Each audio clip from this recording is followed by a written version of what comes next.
Senhoras e senhores, sejam bem-vindos ao primeiro episódio do Altos e Baixos Podcast. Este episódio que foi muito, mas muito adiado por vários dias. Já se passam 2 anos, cá estamos nós para dar o primeiro tiro. É com enorme prazer que eu anuncio aqui a minha convidada, Esther Chaguala. Amém. Seja bem-vinda, como é que estás? Muito obrigada, eu estou bem, graças a Deus. Eu e a minha família estamos bem, pela graça de Deus. Okay. Esther, vamos começar mesmo recuando um bocadinho para trás, Ok. para entender quem é a Esther de 20 anos atrás. Uau! É uma pergunta interessante e eu gosto de refletir nela, porque a Esther de 20 anos atrás não é muito diferente da Esther que nós temos agora. Okay. Pela graça de Deus, tive o privilégio de nascer numa família cristã que moldou muito o meu caráter. E a Esther que é agora, como eu dizia, passar a redundância, não é muito diferente da Esther de 20 anos atrás. A Esther de 20 anos atrás, acredito que tinham por aí 10 anos, era uma jovem adolescente que, por causa desta influência da família, sempre gostei de servir. Porém, naquela altura eu não tinha entendimento do que eu fazia. Okay. Eu sempre gostei de servir. Não tenho como falar de mim, não falar da minha gêmea. Exato. A Júlia. A Júlia. Exato. Eu sou gêmea. E nessa altura, com 10, 11 anos, o nosso dia a dia era mesmo escola, trabalho e igreja. Escola, trabalho e igreja. E nesse circuito que nós estávamos, muitas das coisas que nós fizemos, as nossas brincadeiras, até as nossas amigas, nós acabamos influenciando a elas, porque a minha mãe não queria, ela sempre influenciou. Eu costumo dizer que minha mãe é minha influencer. Ela sempre nos influenciou pela positiva, mesmo as nossas amizades.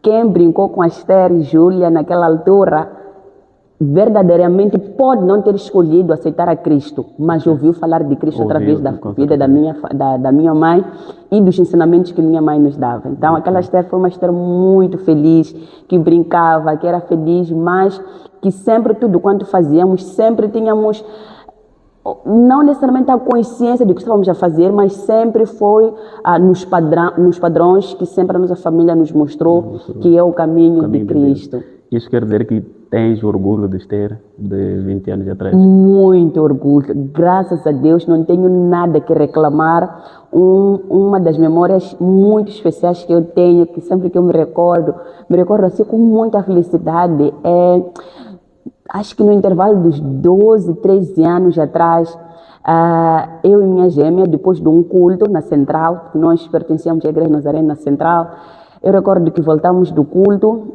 e recordo que a pregação foi a pastora Bessie que deu, que na altura era a pastora da Igreja Central. Okay. Então ela falou de cada um ganhar uma coisa, algo assim parecido. Então eu e minha gêmea saímos bem adolescentes, sem consciência de nada. Exato. Pegamos as nossas Bíblias, Novo Testamento, saímos e entramos em casa dos vizinhos. E era chegar, dizer boa tarde, vamos fechar os olhos, oração do Senhor. E obrigávamos todos os vizinhos a ter que fazer a oração do Senhor e a ter que proferir João 3,16. Exatamente. Porque era a passagem bíblica que nós tínhamos conhecimento e que partilhávamos com os vizinhos. Chegávamos, lia João 3,16 e depois dizíamos para eles, vamos orar. A oração era Pai Nosso. E fazíamos isso de casa em casa. Saíamos fazer, todos os vizinhos eram obrigados a ter que repetir a oração conosco. Então é uma lembrança assim, muito bonita que eu tenho e graças a Deus por isso. Esther, vamos agora voltar no seu dia a dia de hoje. Okay. Esther já grande, já é mãe, casada. E como é casada? Esther, por que todo santo dia gratidão a Deus nas tuas redes sociais? Uau, é uma pergunta muito bonita. Gratidão a Deus porque eu sou extremamente grata a Deus, porque eu não encontro outras razões, não encontro uma razão sequer para não agradecer a Deus. Uma razão sequer eu não encontro. Quando eu acordo, mesmo que eu esteja enferma, eu não encontro uma razão para não agradecer a Deus. Porque eu entendo que tudo que me acontece, a palavra de Deus que tudo coopera para o bem daqueles que amam o Senhor. Então não diz que tudo de bom que acontece coopera. A palavra diz que tudo coopera para o bem daqueles que amam o Senhor. Desculpa te cortar, mas achas que essa parte confunde as pessoas?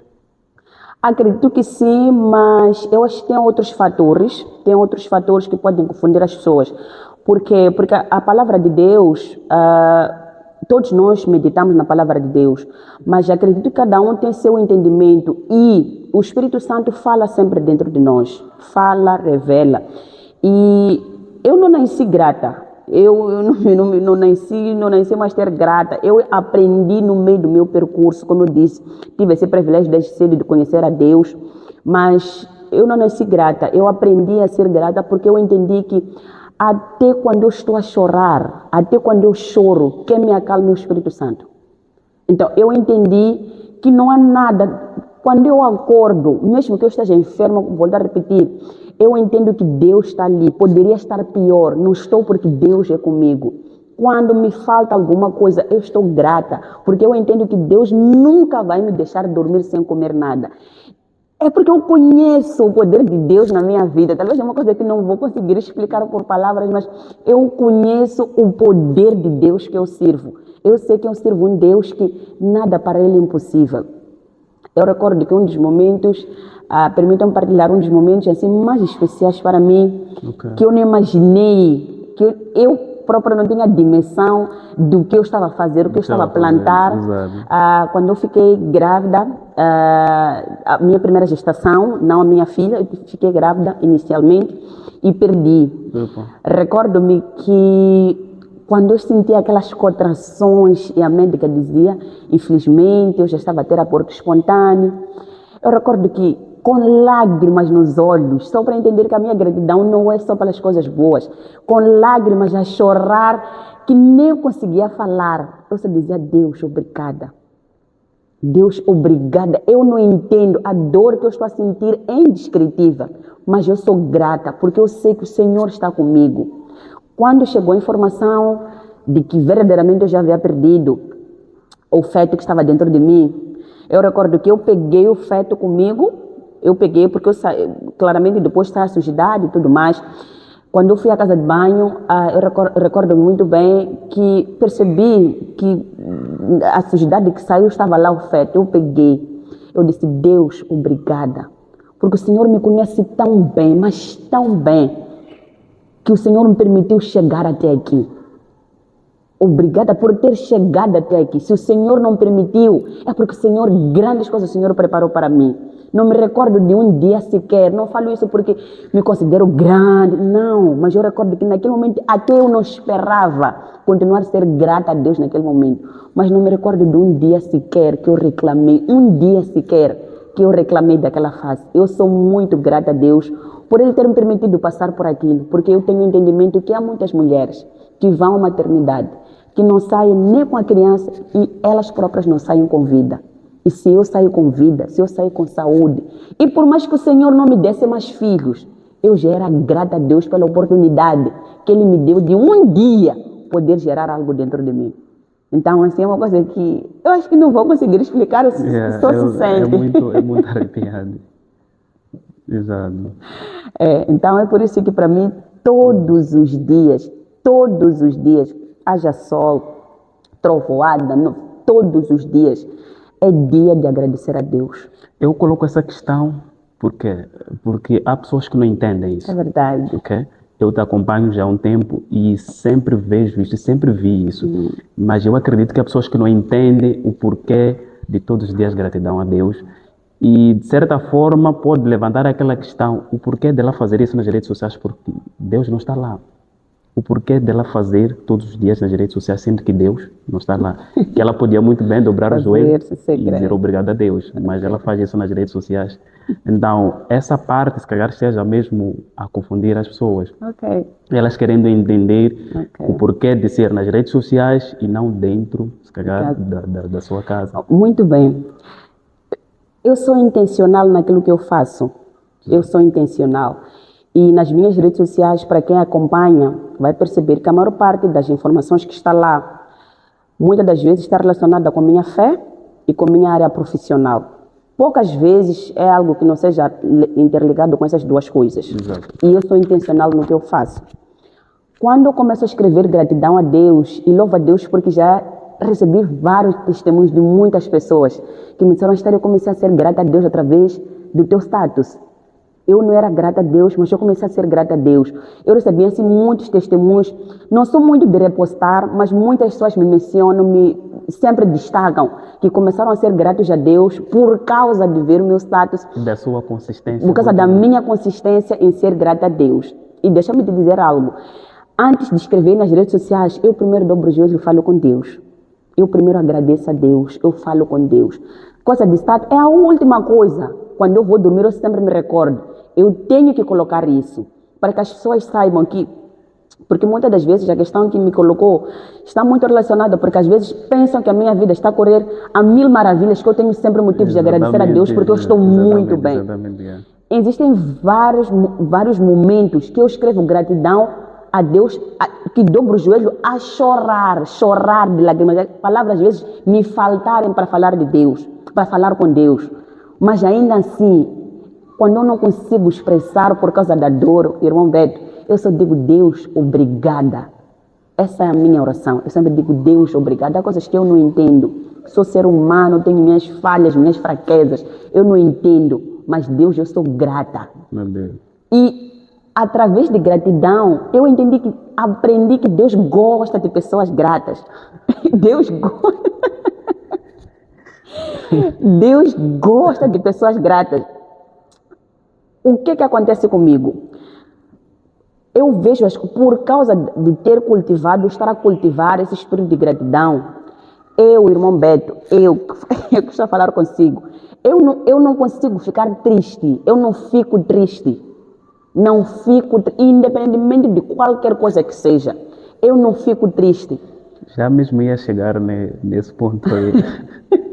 Já mesmo ia chegar nesse ponto, porque eu tenho te visto a tua forma, já a questão a seguir mesmo, queria estar relacionado a esse ponto. Okay. Queria mesmo falar, porque sempre que eu te vejo, Okay. tu estás da mesma forma. Okay. Estás do mesmo jeito, com a mesma aura, com o mesmo brilho. Okay. Nunca te vi de forma diferente. Okay. Claro que só te vejo poucas vezes, mas dessas poucas vezes que eu tenho te visto, estás do mesmo jeito. Okay. E tem a questão da tua frontalidade. Essa fragilidade com Deus, mas também tens essa parte da frontalidade, que não deixa nada escapar. O que é errado é sempre errado. O que é certo é sempre certo. De onde é que tu buscas essa frontalidade? Tudo que nós vamos falar aqui, irmão Beto, é tudo Deus. Tudo. Se eu te disser que a Esther de 15 anos, talvez 15 anos atrás, era tímida, não falava, só chorava. Quando acontecesse alguma coisa, só chorava. Deixa-me só contar um episódio. É bom contar isto para que as pessoas também saibam. Eu sofri muito bullying. Muito bullying, eu e minha gêmea. Porque éramos tais ditas escuras, feias, porque tem sempre rotulado as pessoas, quando a pessoa é escura ou escura, rotulam por uma pessoa feia ou feio. Exatamente. Então, nós também, no nosso caso, não foi um caso isolado, só porque conhecíamos a Deus. Nós sofremos na escola, da escola primária, secundária, nós sofremos muito isso. E isso claramente que nos afetou muito, afetou nossa autoestima. Não tem como não falar disso. Não tem como. Sim, nós sofremos isso. No entanto, a minha gêmea, ela que era muito frontal, ela que ia resolver as coisas. Quando acontecesse alguma coisa comigo, eu só sabia entrar no quarto e chorar. Para mim acabou lá. Orar acabou, chorei, acabou. Mas minha gêmea não. Ela ia, queria resolver as coisas. Não, Júlia, desde criança, ela nunca levou desaforo para casa. Eu não, era aquela menininha que sempre ia chorar no seu canto e pronto.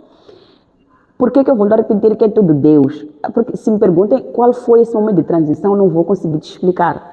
Porque não tive esse momento que vou te explicar no momento exato. Mesmo, muitas pessoas me questionam quando é que eu aceitei a Cristo, por exemplo. Eu não vou te dizer, irmão Beto, a data, o local, a hora, as vestimentas, que muitas pessoas costumam dizer, porque tem aquela memória muito viva. E é bonito de lembrar esse momento, é um momento importante na vida de um ser humano. Mas eu não tenho. Por quê? Porque, como eu disse, eu nasci numa família cristã e sempre estive a fazer a obra de Deus, sem a consciência. dei por mim, já tive consciência, mas continuei a servir. Então não tive um intervalo para dizer que, olha, houve uma transformação brusca quando isso aconteceu, porque eu já estava a servir. O que acontece é que recordo que por volta de 16 anos, 16, 17 anos, comecei a ter consciência, comecei a entender por que eu tenho que ir à igreja. Comecei a ir à igreja não apenas por influência da nossa mãe, mas passei a ir à igreja porque eu já tinha entendimento do porquê que eu tinha que ir à igreja, porquê que eu tinha que fazer determinadas coisas. E aí foi dar continuidade, não foi necessariamente ter que ser um reinício, mas foi dar a continuidade. Uma que já vinha fazendo. Exato. E tudo mais. A minha frontalidade também acredito que tenha sido influenciado por alguns fatores e, como eu disse, Cristo sempre está no centro de tudo.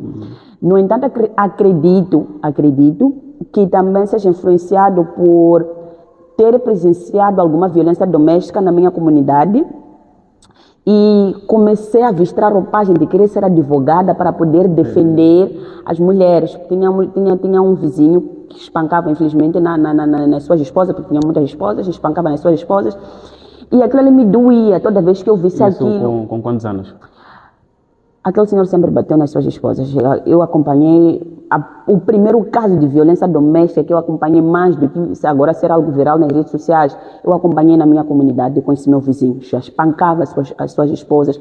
Acredito que com 10, 12 anos eu já presenciava esses cenários. Ver uma mulher a sair de casa sem conseguir nem sequer andar a rastejar por causa de tanto levar das suas esposas, do seu marido, desculpa. Então, acredito que isso, de alguma forma, criou em mim essa bandeira de justiça, de o que é errado, o que é certo. Porque aquilo sim, acredito que de alguma forma moldou-me. Moldou-me porque comecei a querer ser advogada justamente por querer defender as mulheres por causa dessa violência que eu acompanhei na comunidade. Então comecei a dizer, não, eu tenho que ser advogada, eu tenho que defender. E veja que o ser advogada era mesmo para defender as mulheres por causa dessa violência que eu acompanhei. Então, pronto, acredito que isso também influenciou algumas decisões minhas durante o meu crescimento. Mas depois de teres tomado essa decisão nessa altura, conseguiu concretizar, defender as mulheres nesse aspecto? Eu acredito que sim, mas não na linhagem que eu acreditava que pudesse defender, ser advogada. Talvez poderia dar certo, mas não é uma área assim que eu tenho muito interesse. Uma inclinação. Mas eu acredito que eu exerço esse papel. À medida em que, quando eu presencio, por exemplo, algum cenário de alguma discriminação, de alguma violência, o que eu puder fazer, eu faço. Eu digo para as mulheres, eu sei que é uma das conversas que muitas pessoas não gostam de ter, mas eu digo para as mulheres, mesmo uma mulher casada que é cristã, se sofre violência doméstica, deve denunciar, não é para espiritualizar as coisas. Eu falo de forma frontal, eu não tenho problema com nenhuma doutrina, com nenhuma regra. Se o homem bate na sua esposa, a esposa deve, claramente pode, depois de ter com os pastores, mas a primeira coisa deve denunciar. Porque é que eu questiono a questão da frontalidade? Porque é a questão que mais me chamou a atenção, num episódio que eu não me esqueço, estávamos juntos, num casamento da igreja. E volta da manhã é a minha, como é que posso dizer? É a minha primeira cobertura de casamento na igreja. Então, estávamos juntos, acho que tinhas que levar algumas pessoas para o registro, alguma coisa de género, não sei se o que aconteceu, as pessoas atrasaram. E eu vi como é que a Esther se dirigia àquelas pessoas que, bro, o que você está a fazer está errado, não importa a tua idade. E eu percebi que aquelas pessoas eram mais velhas que a Esther, mas tu transmitiste que, bro, o errado é sempre errado. Nós não vamos levar as coisas e esconder como se não tivéssemos visto, não importa a tua idade. Aquilo me chamou a atenção de deviam existir mais pessoas assim, porque eu, na verdade, vou te dizer, eu não consigo fazer, não é sério, eu não consigo ter essa coragem, essa frontalidade com as pessoas. E há muita gente que também não. Isso me chamou muito a atenção mesmo. Poder também, a tua pregação é outro nível. Já mesmo íamos falar disso, a conexão que você tem com a tua irmã no que diz respeito à Bíblia. É demais. É demais isso. Não há quem não fica de boca aberta quando vocês pregam.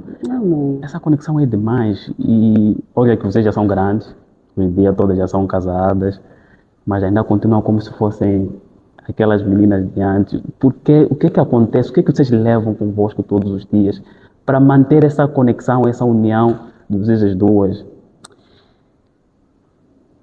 Pode parecer ser estar a bater na mesma tecla, mas é Deus. Mas é Deus. É Deus, não. Tem uma frase que minha gêmea costuma dizer, que negar Deus na nossa vida é suicídio. Negar a Deus, negar a presença de Deus, negar a existência de Deus. As pessoas podem não acreditar em Deus, não tem nenhum problema. Agora, negar a existência de Deus nas nossas vidas, para nós seria um suicídio. Porque não nos conhecemos fora da presença de Deus. E muitas das vezes as pessoas, quando olham para nós, olham talvez com uma certa perfeição, olham o que é que vocês fazem, mas nos ensina. Assunto de Deus, não existe nenhum doutoramento, mestrado, PhD, seja o nível mais alto. É intimidade. É intimidade com Deus. Eu te desafio, irmão Beto, aqui nesse podcast. Se o irmão Beto, de igual forma que faz, vamos lá supor, com as suas pessoas íntimas, nós procuramos saber, conversar, como é que está tudo bem. Temos aquele amigo que qualquer coisa, quando não está bem, nós falamos, ligamos. Olha, aconteceu isto, quero conversar, não está tudo bem. Se pegar esta figura e sempre ir até Deus. Irmão Beto, eu te digo, com Deus que eu conheço, o irmão Beto daqui a um ano não será o mesmo irmão Beto. E eu vou experimentar. Experimenta. E vamos gravar a segunda. Eu me comprometo a gravarmos a segunda parte desse podcast. Não, vou Experimenta. Porque a questão é intimidade com Deus. Não existe irmã Esther prega bem, não existe irmã Júlia prega bem. Existe Deus em nós. Existe uma sede em nós de querer conhecer mais desse Deus, de falar desse Deus, desse lugar secreto. Enquanto, se eu e Júlia fôssemos apenas dominguês eu costumo dizer que dominguês são as pessoas que vão aos cultos nos domingos.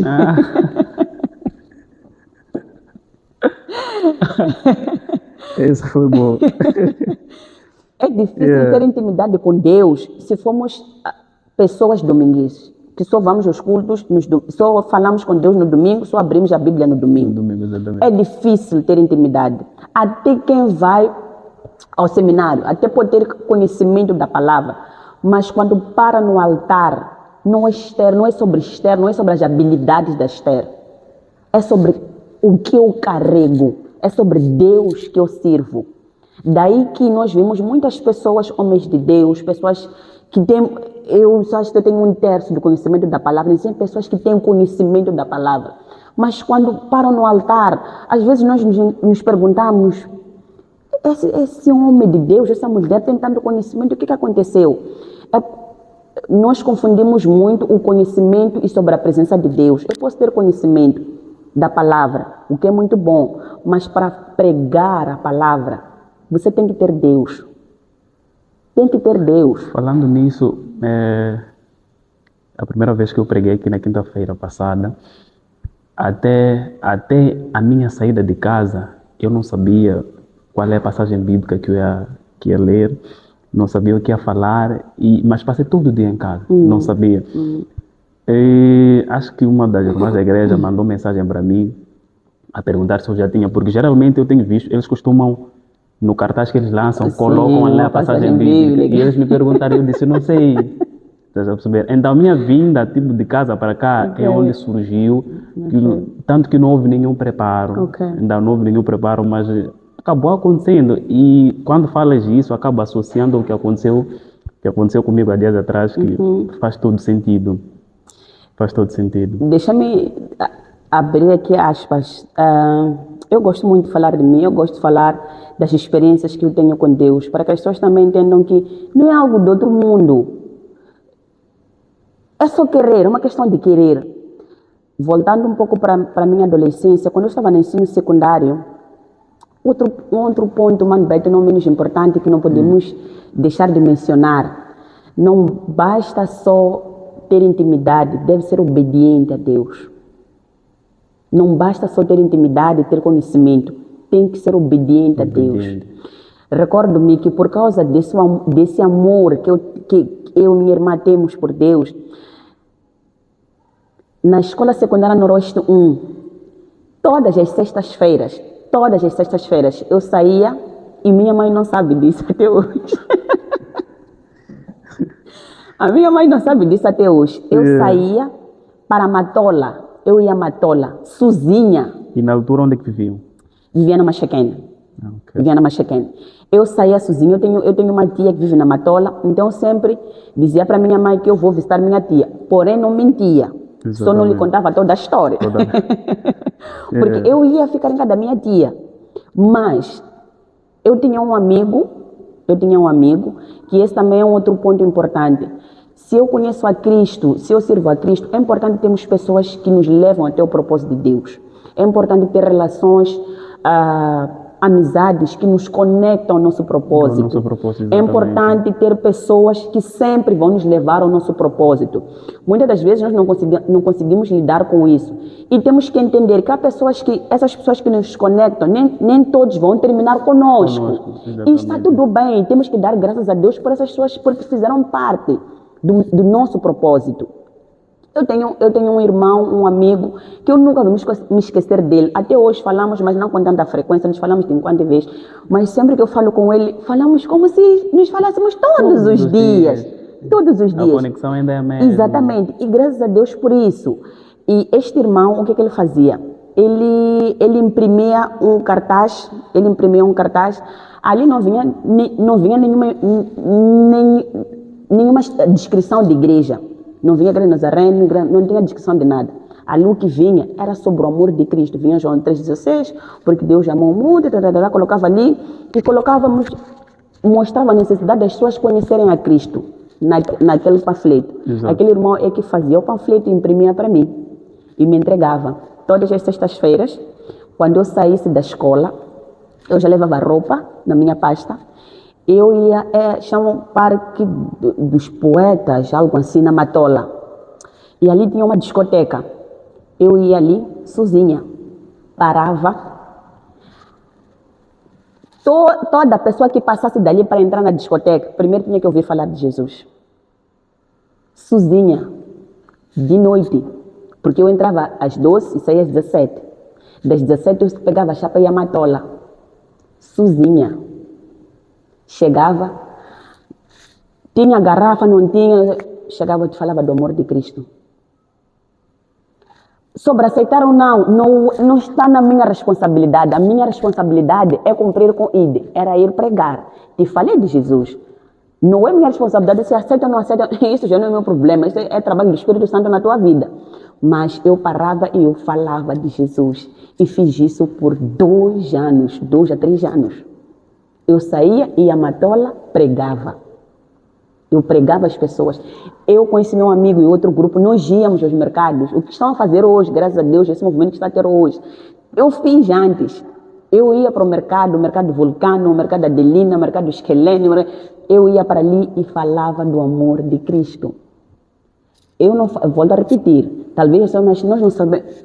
Provavelmente muitas pessoas não sabem disso. Porque eu não carregava emblema de uma igreja. Eu ia falar de Cristo. Eu ia te falar de Jesus. E se para mim o irmão Beto aceitasse a Jesus, já é tudo. A maior membresia para mim é lá. Se tenho 10.000 pessoas que aceitam a Cristo, que estão lá, pode não vir na Igreja Nazareno, mas os céus saem a ganhar. Esther, bastante interessante.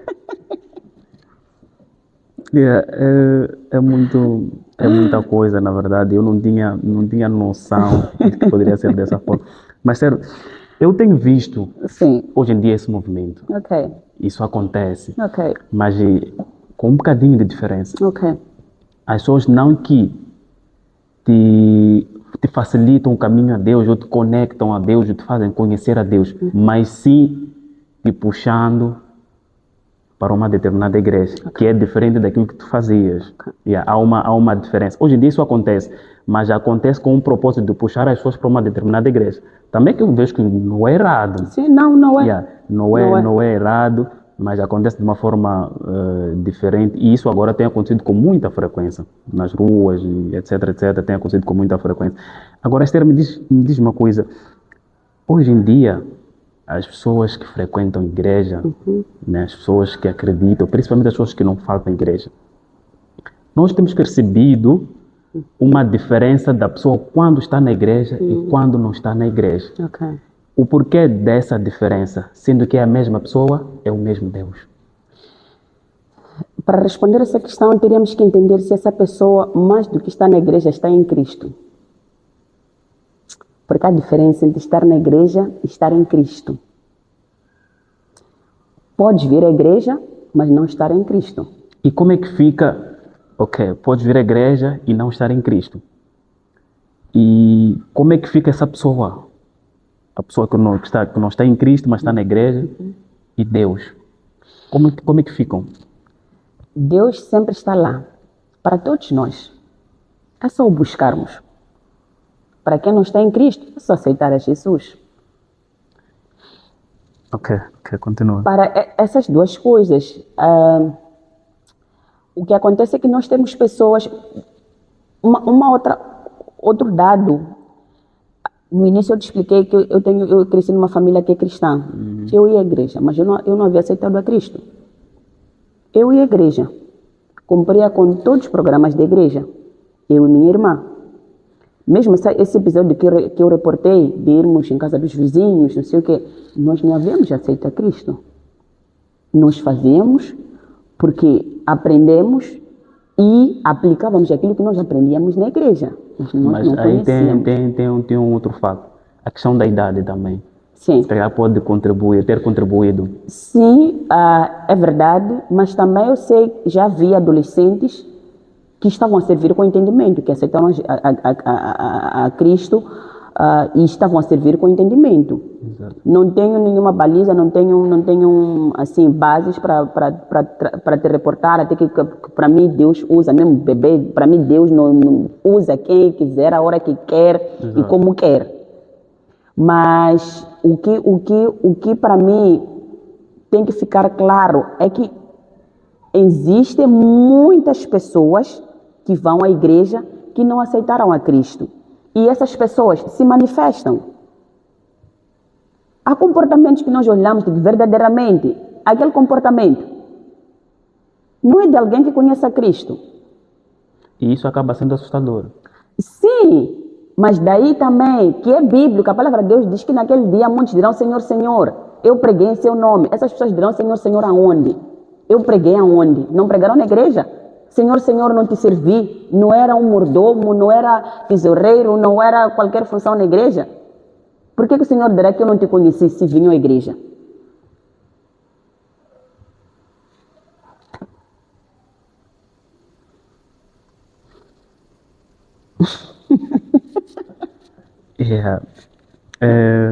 É muito interessante e complicado ao mesmo tempo. Okay. É muito complicado porque nós temos visto que a maior parte das pessoas que praticam, que têm tido esse tipo de comportamento, já são pessoas mais crescidas, são pessoas que ocupam até alguns cargos dentro de uma certa igreja e tudo mais.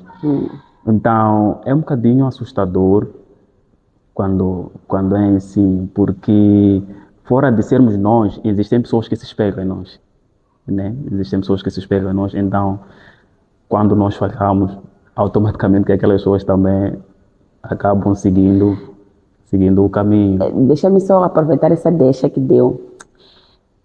Aproveitar desde já e pedir a todas as pessoas que gostam de uma determinada pessoa, que se inspiram, é muito bom. É muito bom. Eu não posso crescer, tem alguém sempre que eu me inspiro, na pastora, nessa pessoa me inspiro. É muito bom. No entanto, só para sublinhar, temos um pouco de cuidado.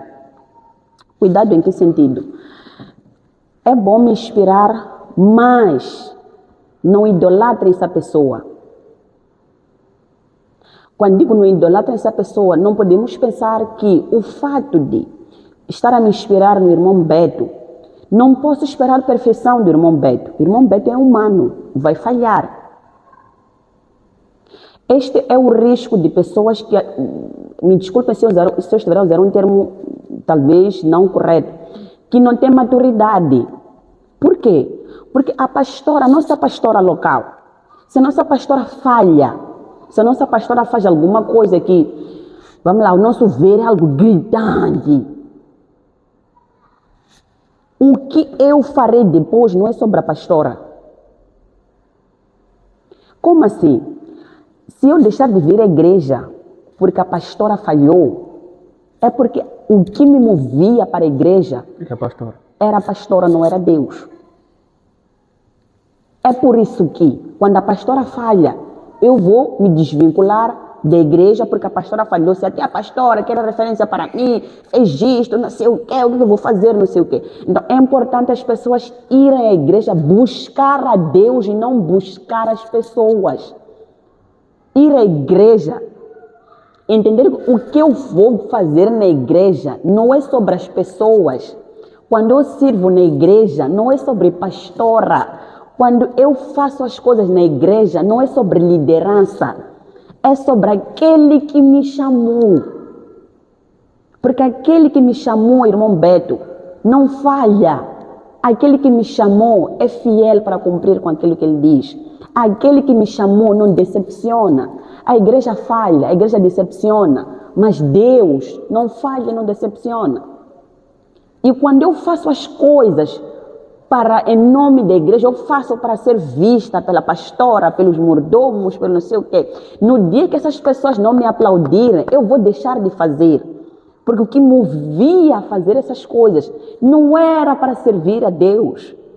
O limpar banco, não preciso limpar banco para ser visto para amanhã a pastora dizer, levante, irmã Esther, obrigada porque limpou cadeiras. Não, eu tenho que limpar porque eu entendo que isto faz parte. Eu faço parte desta igreja, faz parte de servir a Cristo. Quando eu limpo a cadeira, não é diferente de parar no púlpito e ministrar. Eu estou a servir a Deus. E quando eu sirvo a Deus, não posso estar refém dos aplausos. Eu preciso primeiro certificar se o meu Deus se agrada com aquilo que eu faço. E se eu perceber que Deus não se agrada, eu preciso procurar saber o porquê que Deus não se agrada de me redimir. Mas não preciso deixar de fazer. Só porque a igreja não me aplaudiu. Só porque a igreja não fala nada de mim. Só porque a igreja não me coloca num outro cargo, enquanto eu já estou há muito tempo a fazer determinada função. Porque eu não estou aqui para agradar a igreja. Eu estou aqui para servir a Deus. É por isso que, em todas as funções que nós temos na igreja, deveríamos ter voluntários a fazer isso. Porque é o que eu sempre digo, é um privilégio, irmão Beto, é um privilégio servir a Cristo. O que eu estou a te contar de que eu ia para Matola para pregar, não é porque o pastor me mandou, não é porque a liderança me mandou, não. É porque o Senhor colocou em mim essa sede. É por isso que deu certo o que eu fiz. É por isso que louvo a Deus por cada alma que eu falei. Agora, das tantas pessoas que eu ministrei, se uma pessoa aceitou a Cristo, graças a Deus, irmão Beto. E não estou à espera do aplauso, uau, irmã Esther. Não, irmão Beto, não é sobre isso. É sobre entender que o que eu estou a fazer, estou a cumprir com o propósito que o Senhor me colocou aqui. Porque o meu propósito aqui, eu tenho que cumprir. E o cumprimento do meu propósito não pode ser condicionado por causa da liderança, por causa dos aplausos que eu não estou a receber. É por isso que eu sempre digo para as pessoas, quando olham para mim, não é necessariamente sobre a igreja, é sobre a vontade, essa vontade que está em mim de servir a Deus. É por isso que eu não saio da igreja de Nazareno. Não porque a igreja de Nazareno é a igreja perfeita, mas porque eu entendo que quem me chamou é Ele que é perfeito. E aquilo que não está bom é minha tarefa, como membro dessa igreja, orar e pedir direcionamento de Deus e não sair. Se eu perguntar às pessoas que saíram da igreja, qual a razão que saíram quais são as principais razões que lhes fez sair? Hás de ver que 90% ou 99% está relacionado com alguma coisa que alguém fez. Está relacionado com alguma coisa que a liderança fez. Está relacionado com alguma coisa que uma certa pessoa fez. Está relacionado... Poucas pessoas podem nos dizer que eu saí porque o Senhor assim eu quis. Ou assim me mandou. Mas pode acontecer uma situação de género, sendo que o Senhor mandou? Pode. Pode. E como é que saberíamos, como é que a pessoa pode saber que é o Senhor que está mandando? Intimidade. Não existe uma matemática para te dizermos isso, é intimidade. Não é o magistério que vai te dizer, não é a pastora que vai te dizer, não é o líder que vai te dizer. Aquele que te chamou, se ele quiser que o irmão saia daqui, ele vai confirmar o que colocou no seu coração. Senão teremos que dizer que Jesus não fala, teremos que dizer que Deus não fala. Então, se Deus fala, se ele te diz para sair, ele vai confirmar em ti para sair. Ele vai confirmar. Ele vai confirmar para sair. Então, isso aí não é sobre imposição das mãos, não é sobre ir profecias. Não é, irmão, Deus fala, intimidade. Quando você dobra o joelho, diga: Senhor, estou nessa situação, me direciona. O Senhor vai te direcionar. Mas o que está acontecendo é que nós queremos direcionar a Deus, nós direcionamos a Ele para Ele nós queremos direcionar a Deus sobre as nossas vidas. Exatamente. Yeah. Mas não, quando nós deixamos Deus nos direcionar, o Senhor nos direciona. Há pessoas que saíram da igreja do Nazareno e outras igrejas que estão bem. Você percebe que isto não foi emoção, foi Deus. Porque o Senhor testifica. O Senhor testifica. O que Ele faz sempre testifica, irmão Beto. Sempre testifica. E essas coisas, irmão Beto, não é sobre... porque quem prega mais, não. É sobre intimidade. E quando ninguém está a te ver, quem é irmão Beto? Que essa é a maior luta, no verdadeiro sentido, quando ninguém está a te vendo. Quem é o irmão Beto? Porque o que o irmão Beto vem refletir aqui é sobre o que o irmão Beto é lá em casa de segunda a sábado. Quando vem criar confusão aqui na igreja, é o reflexo do que o irmão Beto é lá em casa de segunda a sábado. Não precisamos nem te perguntar. Se o irmão Beto, quando chega aqui, exala a paz, é o que o irmão Beto é.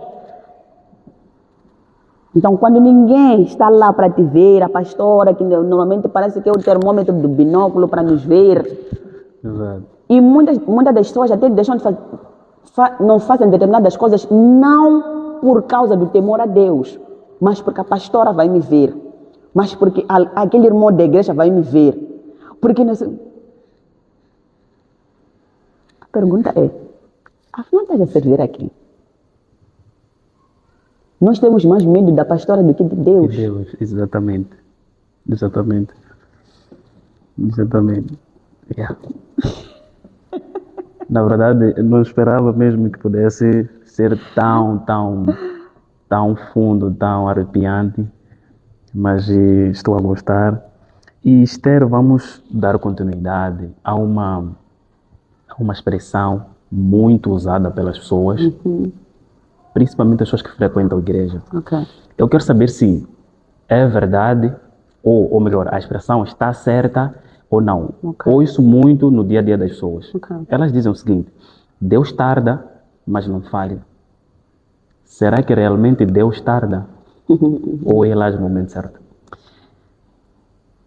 A palavra de Deus no livro de Eclesiastes diz que para tudo tem seu tempo. Tudo, irmão Beto, até para chorar. Tem tempo de chorar, tem tempo de sorrir. Tem tempo de plantar, tem tempo de colher.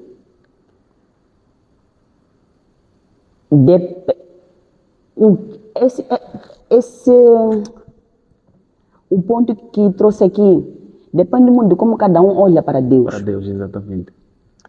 Para mim, Deus nunca tardou nada.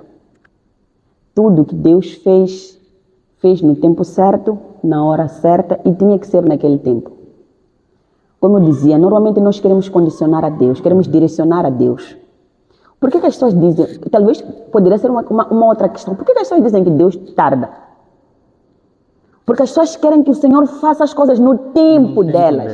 Exatamente. Eu faço um cronômetro de certas coisas. Exatamente. Eu quero que o Senhor me responda no dia 1 de janeiro, já que vou usar roupa branca, não sei o quê. Então o Senhor deverá relevar o fato de eu ter comprado, dormir a peça branca. Então o Senhor tem que me responder no 1 de janeiro. E naquele dia as coisas não acontecem, se calhar acontecem 2 meses depois. E veja que mesmo que aconteça...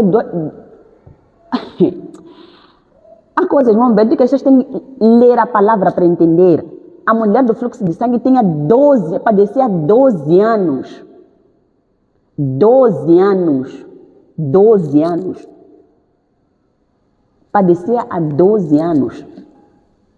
O que nós temos que entender, é que é o que eu estou a dizer, tudo coopera para o nosso próprio bem.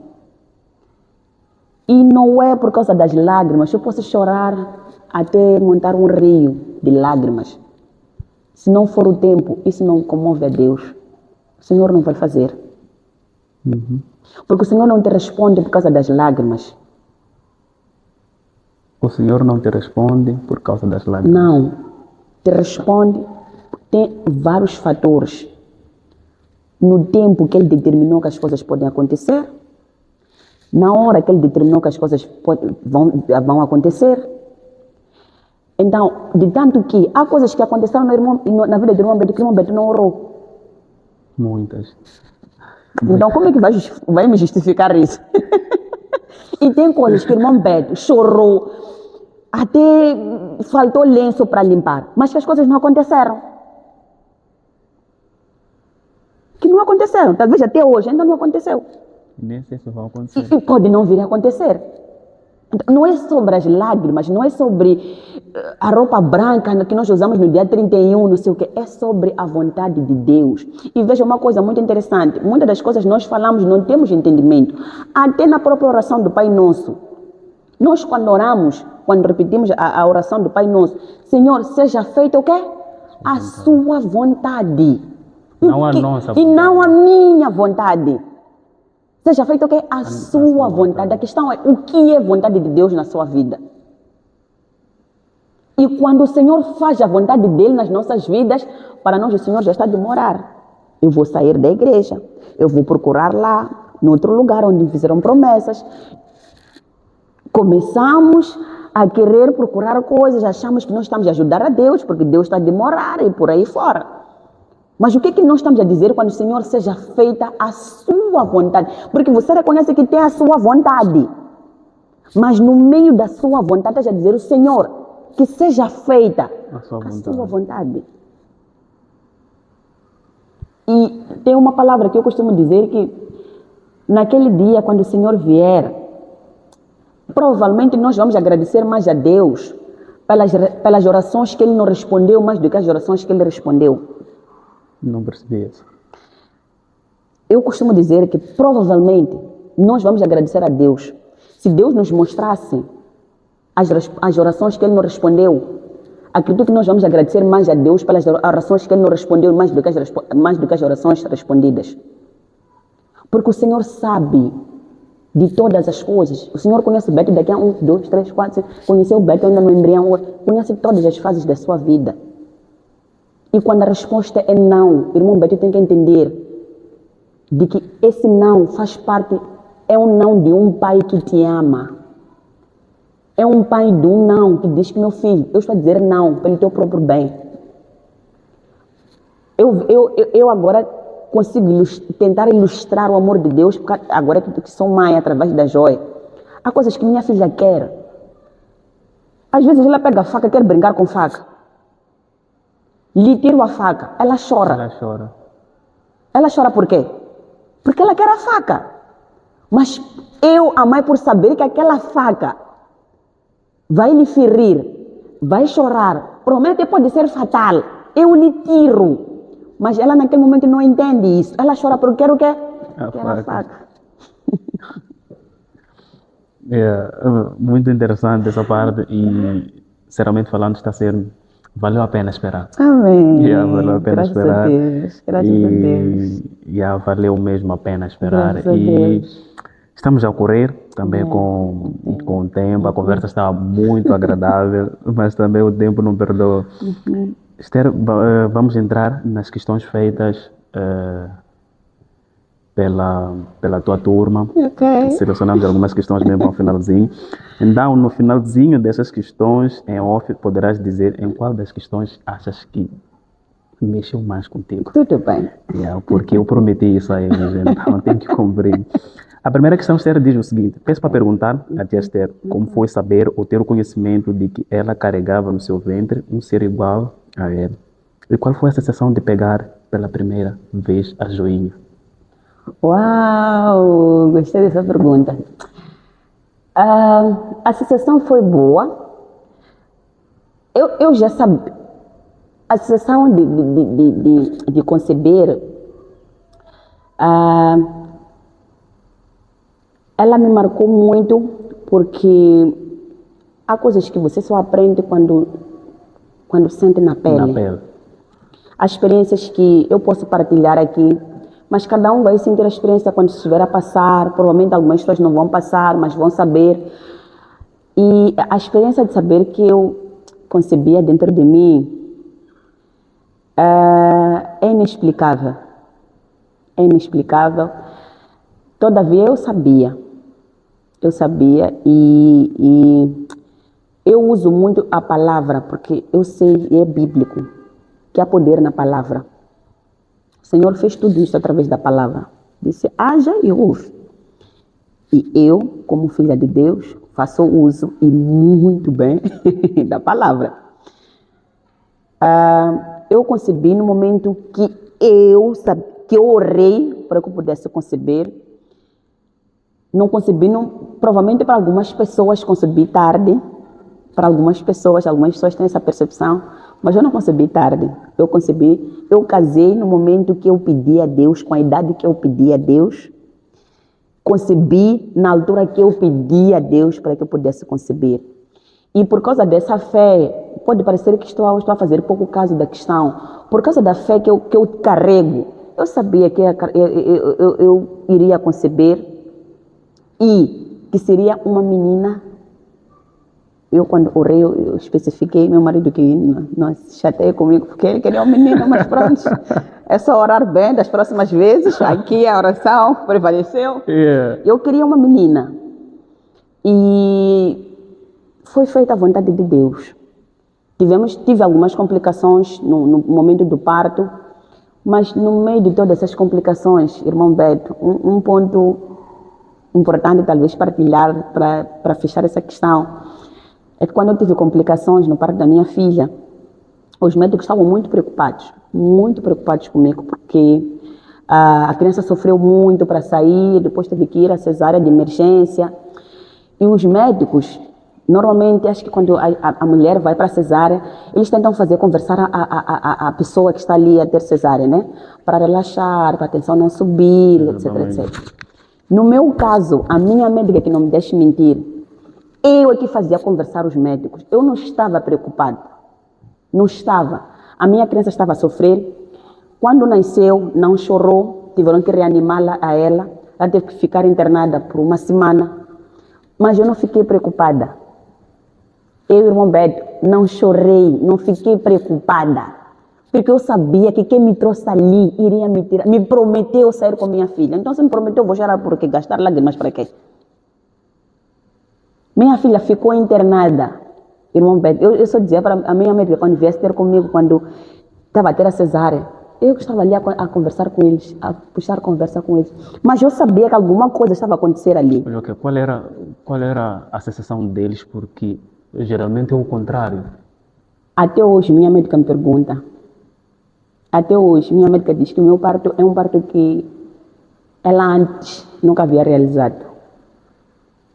Eu conversava com eles, eu lhes acalmava. Quando minha filha saiu, eu vi que minha filha não chorou, percebi os movimentos de reanimação a ela, mas em nenhum momento minha atenção subiu, em nenhum momento eu chorei, em nenhum momento eu me desesperei, porque aquele que me prometeu, irmão Beto, aquele que me prometeu é fiel. É o que eu estou a dizer, Deus não falha.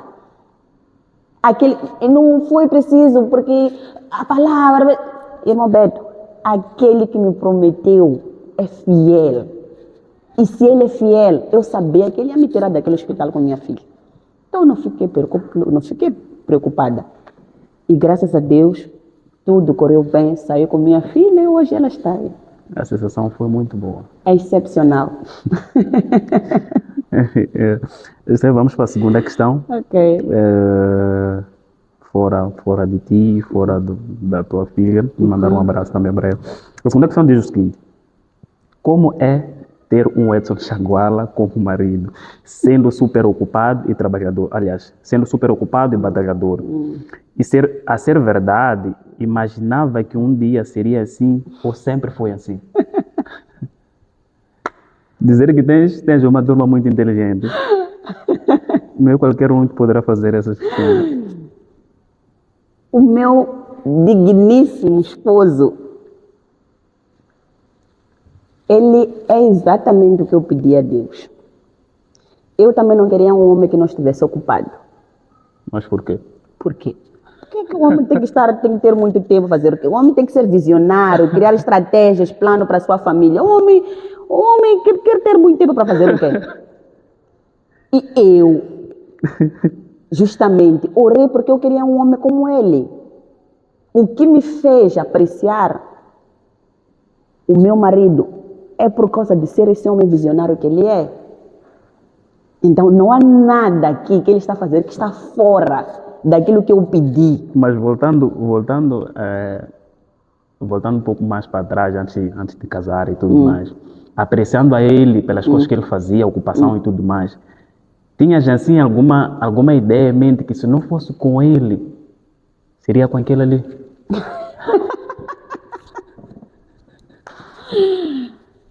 De forma muito breve, todos sabem, eu tenho o prazer sempre de falar isso. O Edson foi o único homem da minha vida.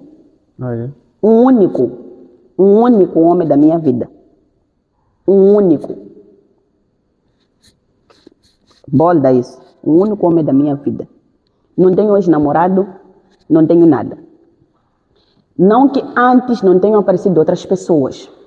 Não. Apareceram várias pessoas que queriam me cortejar.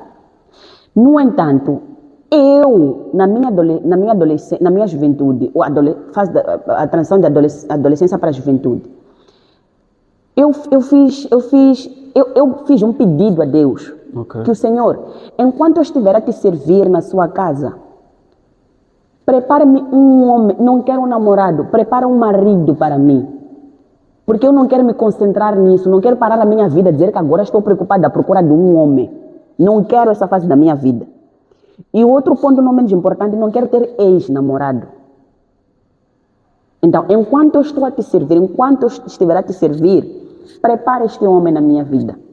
Porque se o Senhor disse para me guardar até o casamento, então é possível.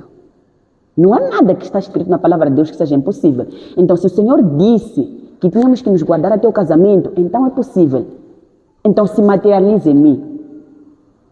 Não importa o que os demais vão dizer. Agora, nessa geração, isso não acontece. Não é sobre as pessoas, é sobre quem falou. E quem falou é fiel para cumprir com a sua palavra. Então, se Deus disse, então é possível. Então, Senhor, se isso é possível, que aconteça na minha vida. Eu vou entregar a minha juventude a te servir, mas prepara este homem para mim. Quando vinham algumas pessoas para me cortejar, eu corria para... Aonde? No meu quarto. Senhor, é isso que o Senhor quer? O Senhor dizia, não, minha filha. Não, espera aí. Really? Espera aí. Conta-me lá.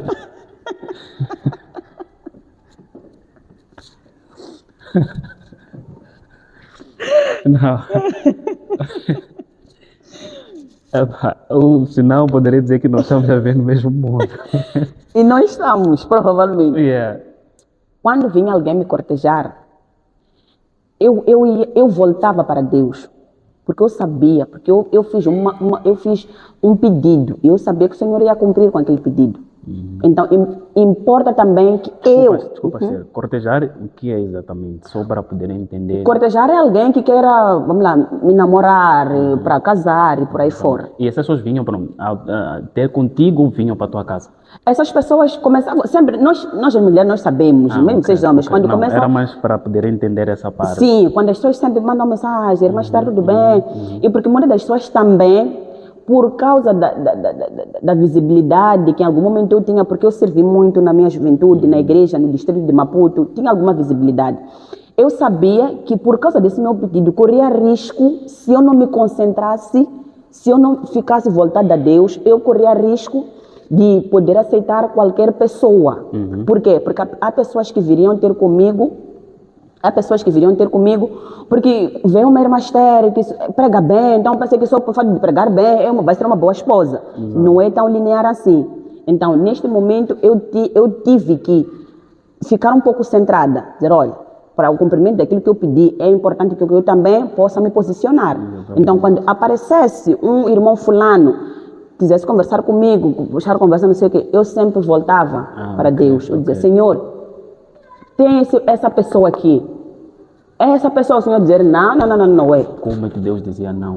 O Senhor fala comigo. Se eu oro, da mesma forma que eu falo com ele fala comigo. E ok. E ele dizia não, o que Esther fazia com essas pessoas? Quando ele me dissesse não, quando ele dissesse não é essa pessoa, terminava assim. Eu simplesmente deixava bem claro, se a pessoa insistiu, eu dizia bem claro de que não era a pessoa, e só para saber já. Mas a essa altura já sabia, já tinha olhos para o Edson aqui? Não. Acho que tinha que ter um episódio só para falar de como eu conheci. Vamos fazer isso. Porque Edson, eu conhecia ele exatamente como eu pedi que eu queria conhecer meu marido. Really, irmão Beto. É muita informação para ti, né? E parece que eu estou vivendo num mundo totalmente diferente. Eu sou evangelista. E eu até fico um bocadinho assim porque a nossa sociedade de hoje está totalmente longe disso. Sinceramente falando, está longe disso. Isso é por isso que eu digo, parece que nós estamos a viver no mesmo mundo, porque... Mas Deus, é através disso que Deus quer nos mostrar que quando, mesmo que tenha uma sociedade totalmente com princípios já distorcidos, se há alguém que ainda obedece, ele faz. E para servir de exemplo. Sim. O Senhor só está à procura de pessoas, é o que eu estou a dizer, o Senhor está à procura de pessoas obedientes a Ele. Se Ele encontra um coração disponível, Ele vai fazer. Na verdade, isso não se difere muito das nossas famílias. Nenhum pai não gosta de um filho obediente. E aquele filho obediente, o pai tende a fazer coisas maravilhosas por ele. Isso não é inegável. Tem uma questão que costumam colocar sempre se Deus tem filhos prediletos. Eu costumo dizer que Deus não tem filhos prediletos. Existem filhos que preferem o pai. Okay. Imagina lá o teu pai. Vamos lá colocar um pai numa família. Existem filhos que são mais apegados ao pai, não é isso? Exato. E o que acontece é que diz-se muito que o pai gosta muito daqueles filhos. Mas se formos a perceber, é que os filhos é que são mais apegados ao pai. E por conta disso, imagina lá que apareçam aqui 3 pessoas constantemente, é só o Beto que sempre que eu chego, volto do trabalho, é o Beto que chega, me abraça, me pergunta como é que eu estou. Todos os dias é o Beto. Claramente que vou não é porque não gosto dos outros filhos, mas é que tem alguém que me escolhe sempre, procurar saber, não sei o quê. Então, tenho mais intimidade em relação com essa pessoa, porque essa pessoa é que me escolhe no meio dos filhos. Exato. Não é porque o pai diz, não, você é Beto porque você é alto, não gosta de... Não. Eu não sei se fugimos da questão, mas eu acredito que a questão tenha ficado, a segunda questão nesse caso, que é para não falhar no momento da votação. Tenho aqui a terceira questão, muito curta, e ao longo da nossa conversa, eu acho que tocaste muito neste ponto, mas só para não ficar de trás, eu vou aqui fazer. Qual foi o momento mais difícil da sua jornada espiritual e como você superou? o momento mais difícil da tua jornada espiritual e como você superou? Eu acho que essa pergunta é mais difícil do que a minha. Eu acho que essa pergunta é mais difícil porque... É mais difícil por não se lembrar? Sim, porque não me recordo de uma fase que tenha sido assim muito difícil para mim, porque, como eu sempre disse, eu sempre recorri a Deus e eu sei que nada para Ele é impossível. Então não tenho em mente algum episódio assim. O que acontece é que se eu tenho alguma dificuldade, alguma coisa que eu não entendo, eu preciso de discernimento, eu sempre recorro a Deus, eu sempre recorro à oração. Tudo para mim termina em oração. Eu vou orar, sempre o Senhor me fala, me direciona. E uma coisa muito importante que acontece, que, como disse, não tem como falar de mim sem falar de Júlia. Eu acho que se eu não fosse gêmea da Júlia, em algum momento teríamos que nos encontrar nessa vida. Em algum momento teríamos que ser amigas, qualquer coisa, teríamos que nos encontrar. Porque a nossa conexão é mais do que de irmandade. É uma conexão assim, uma das coisas que o Senhor fala comigo, testifica nela. Uma das coisas que o Senhor fala nela, testifica comigo. E veja que são coisas que cada um ora no seu canto, nem sabe do assunto. De repente ela vem me trazer um assunto que ela nem tem noção. Eu de repente vou lhe trazer um assunto que ela nem tem noção. Então, eu acho que não me vem em mente. Não me vem em mente.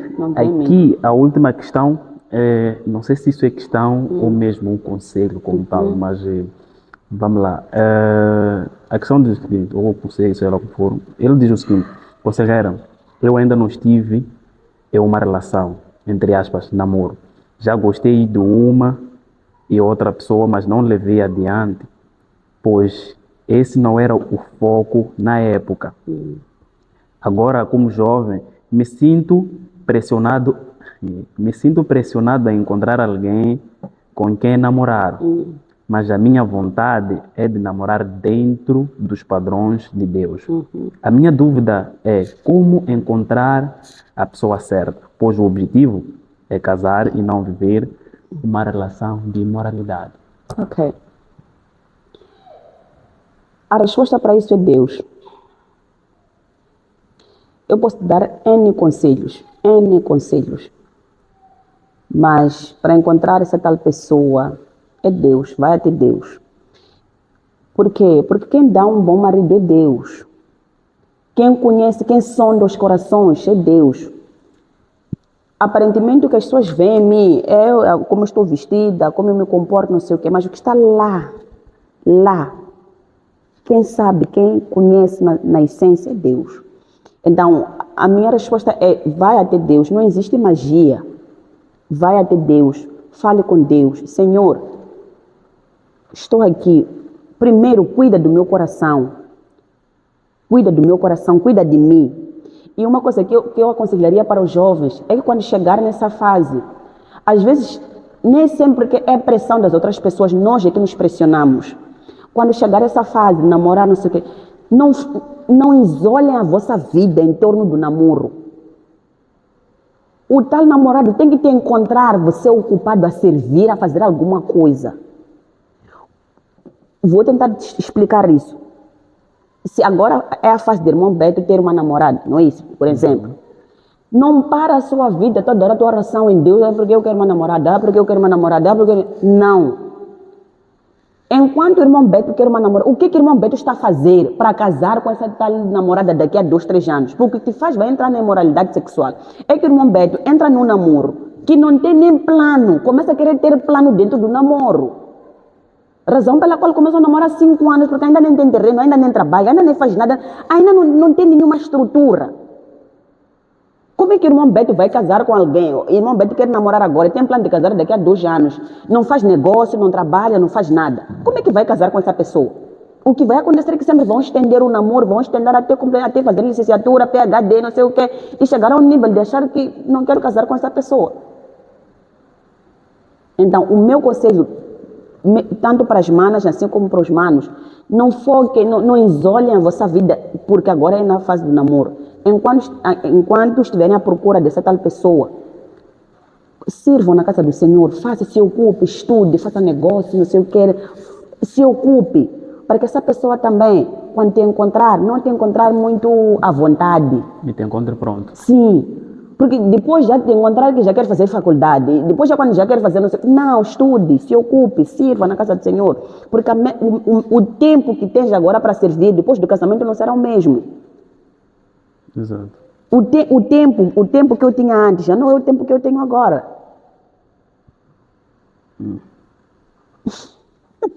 Esther, estamos mesmo na reta final. Muito obrigado, muito, mas muito obrigado por ter aceito aqui o convite. Aliás, aceitaste há muito tempo, mas ter deixado esse espaço para nós no dia de hoje. Meu muito obrigado. Foi um primeiro episódio maravilhoso. Amém. Gostei muito. Amém. E umas palavras muito curtas.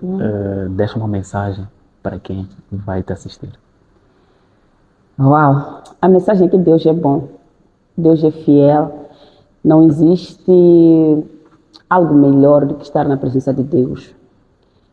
A minha oração é que todo mundo entenda que é um privilégio estar na presença de Deus, que é uma honra servir a Deus. E não entenda porque é a irmã Esther que está a dizer. Entenda porque é verdadeiramente uma honra servir a Deus. É uma bênção ter intimidade com Deus. Estamos numa época em que cada vez mais se torna, vão-se dizer, difícil, abro aspas, mas o que nós temos que entender é que Deus ainda fala, Deus ainda revela, Deus sempre foi Deus e sempre será Deus. Não poderá trazer uma palavra aqui motivacional, não sei o quê, mas quem ainda não aceitou a Cristo, aceita a Cristo. E quem já aceitou a Cristo e por alguma razão o amor se esfriou, volte para Cristo. Depois de assistir a este podcast, este episódio, dobra seu joelho. Diga, Senhor, eu vi, verdadeiramente o Senhor é real. Coloca algumas coisas em Deus, vai tendo essa relação com Deus. Senhor, peço me ajuda, me direcione, o Senhor vai fazer.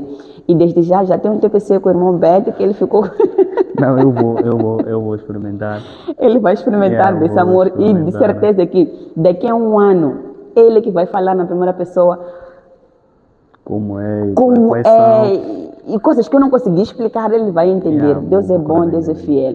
E acima de tudo, quando olharem para nós, não olhem para nós na perfeição, olhem para nós como servas. É tudo Deus, não existe nada. Tem uma música que eu gosto muito da Nair Nani, que diz que é tudo Deus. É tudo Deus, não existe nada, nada. Minha família, meu casamento, minha vida, tudo, é tudo Deus. Porque no dia que eu vou sair da presença de Deus, não vai sobrar absolutamente nada em mim. Então, se você sou essa pessoa hoje que hoje não admira, é por causa de Deus. Então, busquem Deus em primeiro lugar.